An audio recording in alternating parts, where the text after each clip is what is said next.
দিয়েছে, আমি বলতেছি ঘটনা যদিও হয়েছে, কিন্তু যাদেরকে গ্রেফতার করেছে তাদেরকে নাটকের মাধ্যমে গ্রেফতার করেছে। 21শে আগস্ট গ্রেনেড হামলা হয় নাই সেটা বলছি না, কিন্তু এটা মানুষ ভালোভাবে বিশ্বাস করছে যে 21শে আগস্ট গ্রেনেড হামলা হয়েছে, তার মধ্যে তারেক জিয়া জড়িত আছে কি নাই। যদি তারেক জিয়া না থাকে তাহলে আবু তাহের কেন জড়িত থাকবে, তাহলে এটাতে কেন আলী আকবর সাহেব জড়িত থাকবে।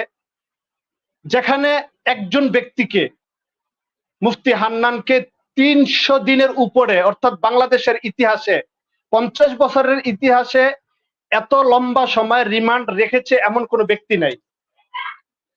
তো এরকম একজন ব্যক্তিকে রিমান্ডে নিয়ে তার সমস্ত নোটগুলো উঠিয়ে দিয়ে তার উপর নির্যাতন নিপীড়নের পরে তার মুখ দিয়ে কোন ব্যক্তির নাম বের করে, যে সমস্ত ব্যক্তিদের বা আলেমদের নাম তার মুখ দিয়ে বের হয়েছে তারাও নিজের স্বীকারোক্তি দেয় নাই। এরকম ব্যক্তিগুলোকে এরকম নাটক সাজিয়ে